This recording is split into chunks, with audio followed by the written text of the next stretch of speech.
Thank you. Good. Okay. I'd like to welcome everyone to the Atchison County Commission meeting for Tuesday, September 24th. I'd like to call the meeting to order. We do not have an invocation this morning. Please stand and join me in the Pledge of Allegiance.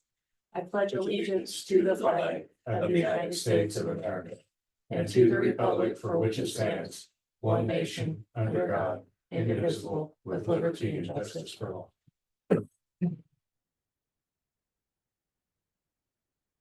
Public comment.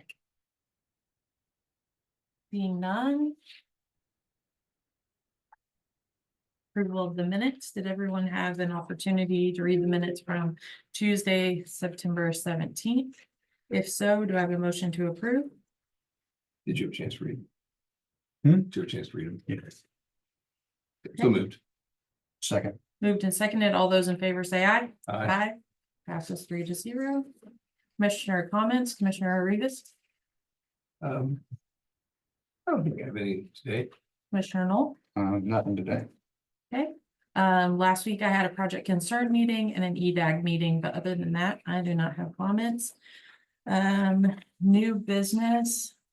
I do have that grave marker authority question that I had emailed over. So Pat, I don't know if you want to talk about that now or if you want to wait till county councilor update. No, we can talk about it now, and Roger's here too. I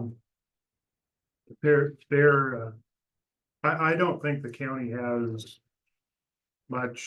any authority to grant, any permission to grant to this person. The situation is there's one tombstone with two grave markers on it or memorials on it. It's in a cemetery and it is literally the only headstone known in the cemetery, which was a private burial ground. There is a statute that provides for the situation where someone has established, an owner has established a private burial ground and it didn't make provision for someone to take care of it after that person died, you know, that it didn't designate which family member it would go to or something like that. That the county clerk can take control over the property and to ensure that there's public access. Public access doesn't appear to be the problem on this one. The problem appears to be, or the situation appears to be that a person, a citizen who's not a member of the family has identified that the rest of this family is buried somewhere else. Was it Horton or Holton? Meredith, I thought. Meredith. Yeah, Meredith. that's correct. That person can. But the person is asking for permission to move the headstone from the cemetery to the cemetery where the other relatives are buried. I don't see that there's any statutory authority for the county to authorize that. The only statute that might possibly come into play, as I mentioned, was the one where the county clerk has given some control to ensure access. That statute also gives her the right and maybe even the obligation to sue anybody who causes damage to the cemetery, which will likely include somebody removing a headstone and taking it somewhere else. I have some empathy for this person. They've clearly done some work, some research. They've got some connections mentally or psychologically or whatever with the family and wanting to try to improve the family's access to the final resting place, I guess. But I don't see that the county has any authority to do anything to assist. The only thing that I can suggest the person would do is to file some sort of quiet title action or something, and see if a district judge would feel like he or she had the authority to grant that kind of relief. But I don't see that the county has any authority to authorize what's being requested. And Now, this is also a situation where I don't know that anybody from the county would even know that something happened if somebody were to move the headstone. I'm not suggesting that the person just go do that, but I'm not sure that we would know if somebody did it. And I don't know if anybody would feel aggrieved by it, but in any event, I wouldn't be willing to put my name on granting blanket permission for someone to move the gravestone. I guess that's my question. And the way I understood it was there's a stone, but they don't believe there's any actual remains there. Is the way I read that? That's the way I read it too. When there's a website called findagrave.com, and it does have the cemetery listed, and there is a photograph of the cemetery. And of course, because there's only one stone there, the photograph of the cemetery includes the stone. And the way it was described, it sounded like the stone had been knocked down, but it kind of looked like it was still standing in the picture on Find a Grave. I did not drive out to it and try to find it. I think it's probably within the city limits. If not, it's the stones throw outside the city limits, but I think it's probably within the city. It's- It is inside the city Yeah, limits. it's inside.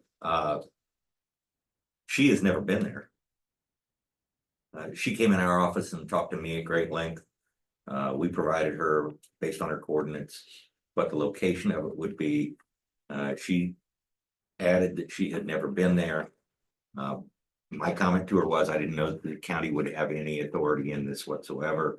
But that she probably needed to talk with the city, because generally it'd be the smaller jurisdiction within which the authority would reside. And she went to the city and they said no, so that's why she's kind of back at it again. And in case you hear, because Pat brought that up, I said, well, what if you just go move it? And she, oh, I'm not gonna do that unless somebody gives me permission. So it's on railroad property. Yes. So she's not going to get the property, but the railroad essentially, they're not gonna grant her anything unless they have some paper that says, hey, this needs to occur. And my point to her was, and I understand what she wants to do. She's neither related to the parties for which the stone belongs, nor is she an authority with either of those cemeteries. So it's an awkward situation granting an unrelated external party permission to do something with somebody else's stuff. I don't know. I just told her I didn't think that. Now, I also said that, and I always tell people this when they say, well, we could just go to the county commission. You absolutely can. So. Okay, so thank you. Sounds like we have no authority to grant this. So thank you for that answer. Do you want The one response. of us to respond to her? Do you want to respond to her? If you want to just respond and CC us in so we know it's done, then we're good. Okay. Next August EMS report. Corey sent us the EMS report for August 2024. Look for a motion to approve and file as presented. So Second. Moved and seconded. All those in favor say aye. Aye. Passes 3-0. Next is Joe Snyder, Road and Bridge Superintendent, with a striping conversation and a department update. So if you don't mind, I've got everything on the computer because I couldn't print off the copies. If I sit here, is anybody okay with that? The striping. We had budgeted $25,584 for approximately 20 miles. I was just wanting to talk to the commission about adding from 230th from Cummings to Osborne, which is approximately 3.5 miles to the striping. Condition of the road is still in good shape. It's a highly traveled road. And then I was also wanting to know if we could do Edwards Road from 159 to 206. Striping 7 miles How many? for a total of about $12,000 extra. How many miles was Edwards? 7. Go miles. Approximately 7. If you'd like, if you don't want it in the city limits, we can start right outside the city limits So on in, the south side. so in the 12,000 would be over and above the 25,584 we Yes. budgeted? And that would be coming out of where? That would be coming out of the patching that we had planned to hire all out. Kind of sub out, we're doing a lot of that ourselves. It seems like if you're gonna, if it does come in the city limits a little bit, it seems like it makes sense just to keep it still. Yeah, we can I mean, either, we can stop outside the city limits. that is a very well lit right there. I'm just trying to picture. Hey, there's no street lights right there, is there? Well, I don't think so. No, You run so- into the same thing in Cummings with 230th. Do you stop at McPherson? Or do you follow it all the way out to Lincoln? To me, just keep it all. You know, there. Yeah. So it's whatever you guys would I like to think you do. go all the way. I would think Okay. it's more consistent, yeah. Now, what about McPherson by the church and everything up to 59? What's your thought on that? It's an extra half a mile. But it's not fast. It's No, not, but we'll see, when you get to McPherson, it's 20 miles an hour. Even going through the Going curves to Lincoln, it's 20 miles Oh, an yeah. hour. See, and that's where, because the point of it was for safety on yes, the 55 and right. the, you know, Right. the higher. I traffic just roads. drove that little stretch Sunday, cut Yeah, across. and that's why I was asking, like, coming into Effingham, When you where you get- hit the 30 mile an hour, do we even need them? Right, Yeah, I think that's fair. So we could stop at it, I don't know what street that is on the south end, but we'll do that. And then when we get to Cummings, when we get to McPherson, right, yeah, right on the. right there, because when you That get right intersection. before the bridge, it says speed limit ahead 20 miles an hour, and then after the bridge, it's 20 mile an hour. So we'll stop if you guys are in agreement. We'll go from Osborne on 230th to McPherson. That makes sense. But then are you gonna go on west? No, No, Because it's 20 mile an hour. that's all, oh, that's all It's 20? all- well, you got that curve. curve and Yeah. Okay. and it's All right, well, we said earlier that go all the Yeah. way, and Well, then we got all, We talked about the speed limit. yeah, Because, like, well, the- I thought we were still talking about by the church. Oh, The- yeah, McPherson. and it McPherson. is, So It's a little bit lit there too, I'm sure. Yeah. I just wanted to make sure we were clear on what we were sending. and then when you get to the first curve, then the road narrows way down to the 18 feet that the rest Yeah. of it used to be, and it may be actually 55 on 231st, but you've only got less than 3/8 of a mile. Yeah, it's not very far. Yeah. But it's whatever you guys would like is what. I'm fine with what, I don't think that's critical there. But I do think that those two roads, it would drastically help people with their vision. I know Edwards has a lot of school bus traffic, and they do the athletic routes and stuff at night, and they have complained about that. Not being able to see. And then that's to county line.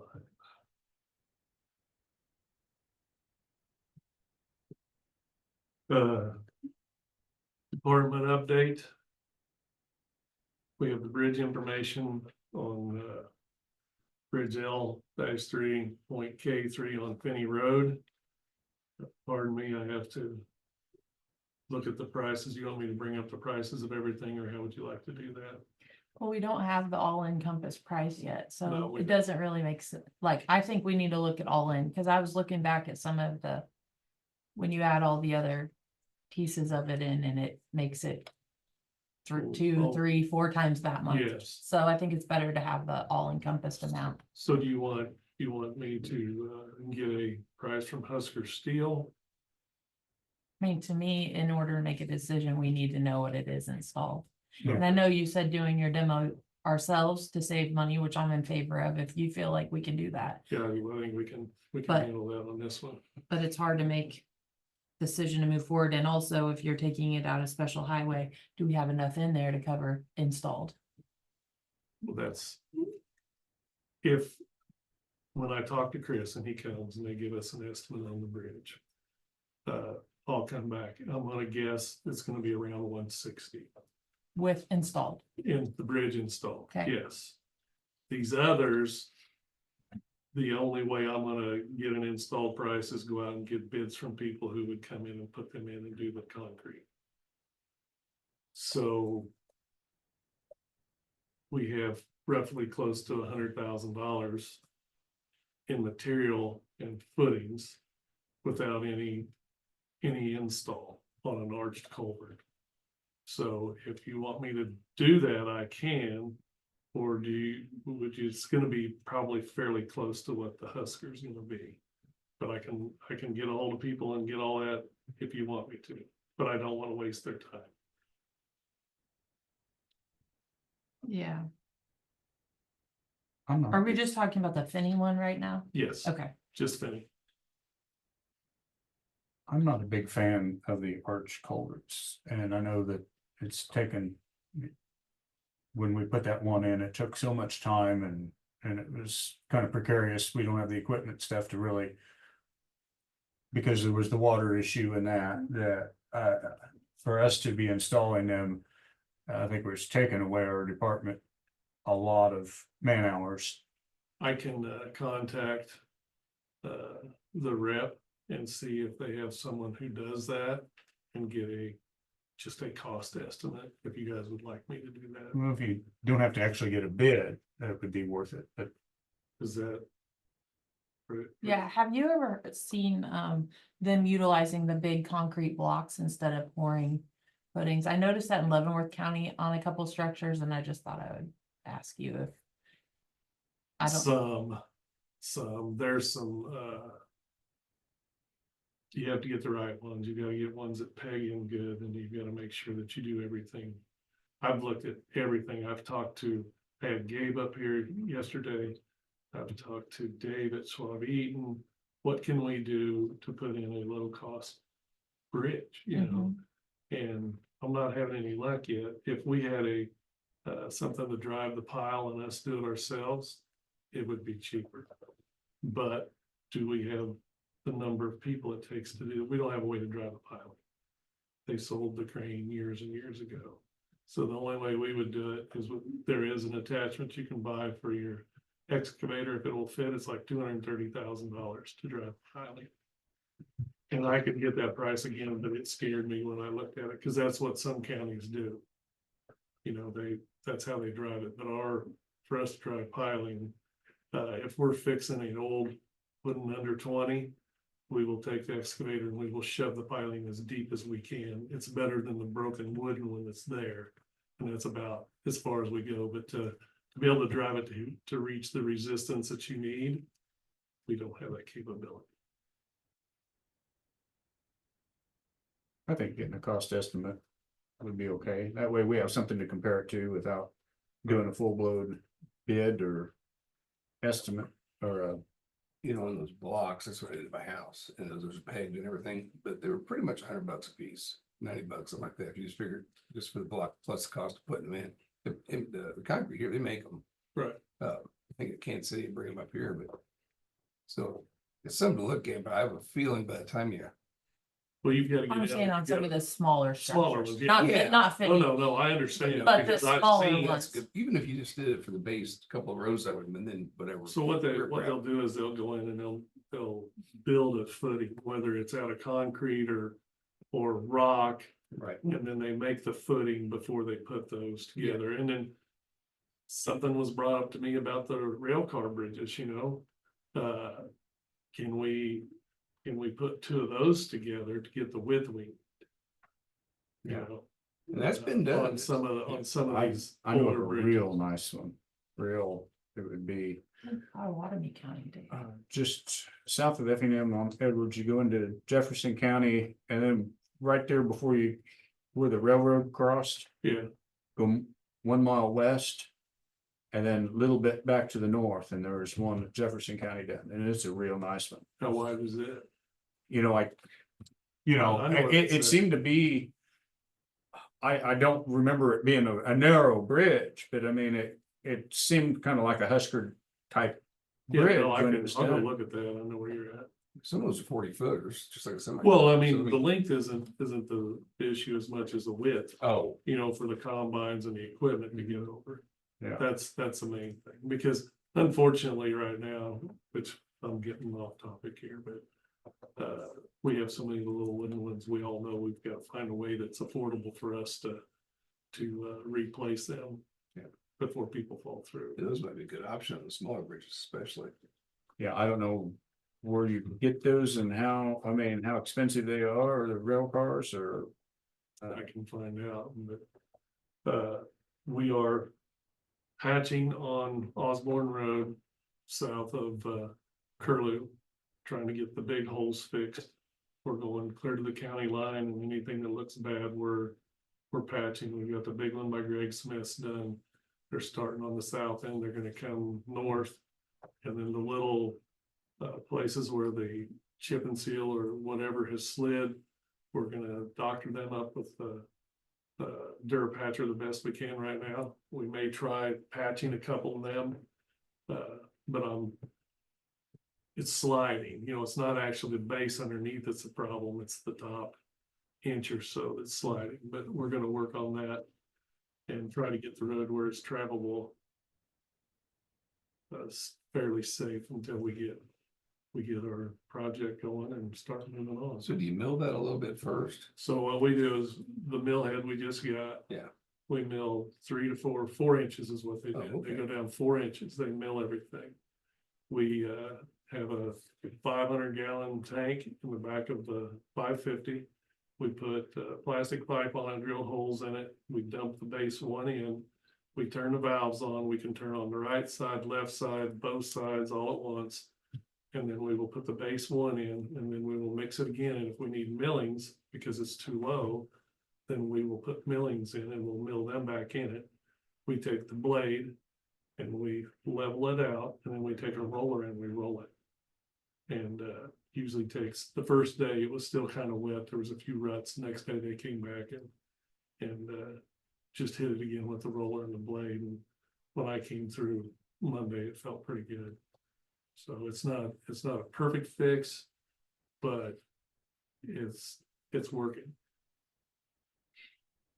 And what's the updated timeline on Ottawa? I was asked that too. Okay, so we should be bidding the culverts in sometime in October to get the culverts put in. And it has to be bid, I believe, by December, and we have to be under contract by March. So The we surface? have, Yeah.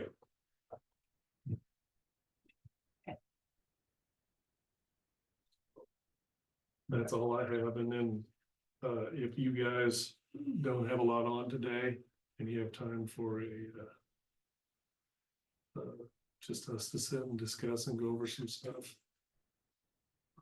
Workshop, excuse me. The workshop later, I'd like to have that if you guys have time for it. We're gonna have a lot of time. Yeah, Okay. I think so, yeah. So, okay. ARPA update. Don't really have anything on that. Unfinished business. Anybody have unfinished business? County councilor updates. You have anything? No, I don't. No need for executive sessions I've been made aware of. Do I have a motion to approve this week's expenses? So moved. Say, Moved and seconded. All those in favor say aye. Aye. Passes 3-0. Any public comment? Being none, so for a motion to adjourn into workshop, Until 1 o'clock. 1 o'clock, okay. I'll make that motion. say. Moved and seconded. All those in favor say aye. Aye. Aye. Passes 3-0. We'll adjourn 10:24.